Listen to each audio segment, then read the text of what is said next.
Материнский язык – величайшая из духовно-нравственных сил народа, главная его опора, говорил чувашский просветитель Иван Яковлевич Яковлев. Для того, чтобы сформировать у ребят устойчивый интерес к родному языку и культуре, ежегодно проводится муниципальный этап региональной олимпиады по чувашскому языку и литературе. В этом году для чебоксарских школьников 7-11 классов муниципальный этап проходит в очном режиме.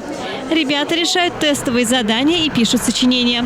Проверить свои знания по чувашскому языку и литературе учащиеся смогли в столичной школе номер 37. У нас сегодня проходит региональная олимпиада по национальным языкам. Конкретно это чувашский язык и литература в рамках муниципального этапа.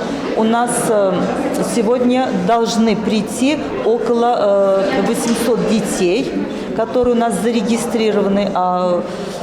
Сегодня мы проводим олимпиаду для учащихся с 7 по 11 класс, потому что перед нами стоит задача – это реализация национального проекта образования «Успех каждого ребенка», где акцент делается на работу с одаренными детьми и талантливой молодежью. Вот сегодня как раз мы и будем выявлять наших одаренных и талантливых детей по чувашскому языку.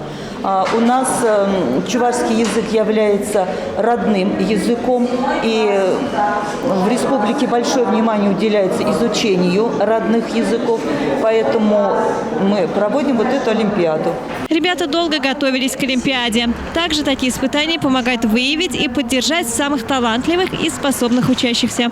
Сегодня в нашей школе проводится городская олимпиада по чувашскому языку и литературе. В этой олимпиаде я участвую первый год.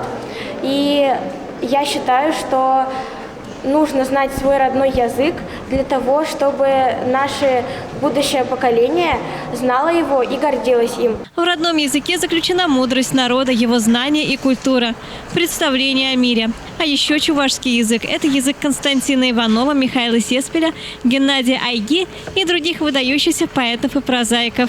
Об этом особенно стоит упомянуть в год выдающихся земляков. Я горжусь тем, что я участвую в этой олимпиаде. Я усердно готовилась к ней со своим учителем-наставником. Очень волнуюсь. Надеюсь на очень хорошее. Я горжусь тем, что я живу в Чувашской республике, знаю свой родной язык, стараюсь больше его изучать и пишу сегодня эту олимпиаду. Каждый из ребят старался и выполнял задания в течение целого года. Я целый год усердно старалась, повторяла изученные материалы прошлого года и с учителем чувашского языка разговаривала на чувашском. И, конечно же, достичь хороших результатов невозможно без талантливых наставников. Ребята им очень благодарны. Я хотела бы поблагодарить своего преподавателя чувашского языка, Леонтьеву Ольгу Михайловну. Большое ей спасибо.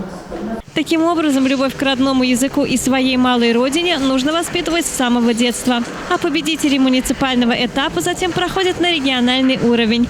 Елена Яковлева, Антон Небытов. Жизнь столицы.